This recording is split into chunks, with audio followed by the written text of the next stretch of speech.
శ్రీశైలం దేవస్థానం నూతన పాలక మండలి చైర్మన్ పోతుకుంట రమేష్ నాయుడు శ్రీశైలం ఆలయానికి చేరుకున్నారు. నిన్న రాష్ట్ర ప్రభుత్వం రమేష్ నాయుడిని చైర్మన్గా ప్రకటించిన నేపథ్యంలో ఆలయ దర్శనార్థం వచ్చిన రమేష్ నాయుడికి ఆలయ మర్యాదలతో పీఆర్ఓ శ్రీనివాసరావు, అర్చకులు, వేద పండితులు సాదర స్వాగతం పలికారు. అనంతరం నూతన చైర్మన్ రమేష్ నాయుడు స్వామి అమ్మవారిని దర్శించుకున్నారు. ముందుగా ఆలయం ముందు భాగంలోని గంగాధర మండపం వద్ద బీజేపీ నాయకులు, RSS team Arvind Reddy, medical shop Venkateswarlu పలువురు కలిసి స్వామి అమ్మవార్లకు 101 కొబ్బరికాయలు కొట్టి మొక్కులు తీర్చుకున్నారు. అనంతరం నూతన చైర్మన్ రమేష్ నాయుడు మీడియాతో మాట్లాడుతూ శ్రీశైలం దేవస్థానానికి చైర్మన్గా కూటమి ప్రభుత్వం నియమించడం శ్రీ స్వామి అమ్మవార్ల కృపగా భావిస్తున్నారని రాష్ట్ర ముఖ్యమంత్రి చంద్రబాబుకు, పవన్ కళ్యాణ్కు, నారా లోకేష్కు కృతజ్ఞతలు తెలిపారు. శ్రీశైలం ఆలయ అభివృద్ధి దిశగా కూటమి ప్రభుత్వం అడుగుజాడల్లో అడుగులు వేస్తానని, దేవస్థానంలో భక్తులకు కావాల్సిన ఏర్పాట్లు, స్వామి అమ్మవార్ల దర్శనాలు సజావుగా అందరికీ అందుబాటులో ఉండే విధంగా భక్తుల సేవలో దేవస్థానం అభివృద్ధికి పనిచేస్తానని నూతన చైర్మన్ రమేష్ నాయుడు మీడియాకు వెల్లడించారు.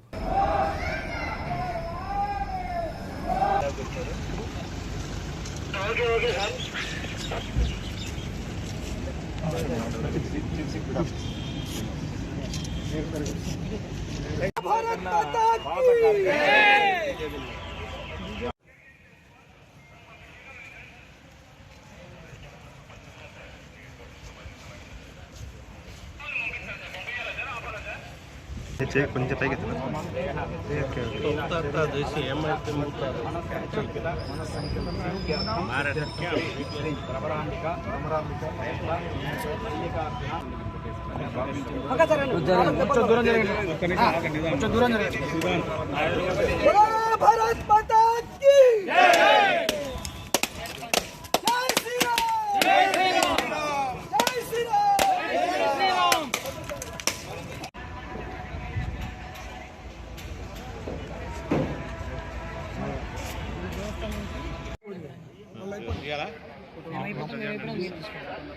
వాడుకోండి.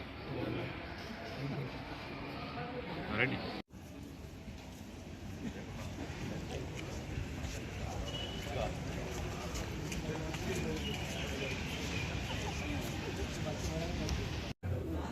శ్రీ బ్రహ్మరాంబిక మల్లికార్జున స్వామి దేవస్థానం నూతన చైర్మన్గా పోతుకుంట రమేష్ నాయుడు అన్నకు రాష్ట్ర ముఖ్యమంత్రి శ్రీ నారా చంద్రబాబు నాయుడు, ఉప ముఖ్యమంత్రి శ్రీ పవన్ కళ్యాణ్ గారు,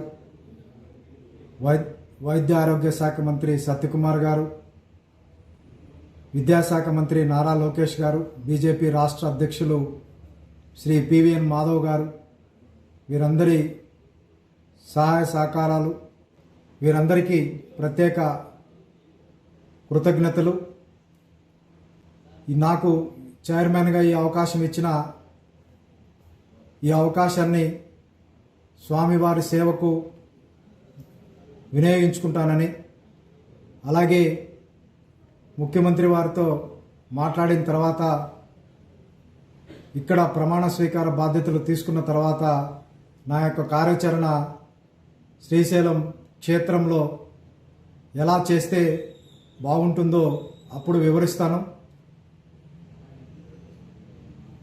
ఈ సందర్భంగా నాకు ఈ అవకాశం ఇచ్చిన పెద్దలందరికీ మరొకసారి ధన్యవాదాలు తెలుపుకుంటున్నాను. త్వరలో పదవీ బాధ్యతలు తీసుకున్న తర్వాత మిగతా అన్ని విషయాలు ఆ రోజు మీకు కూలంకషంగా చెప్తాను నేను.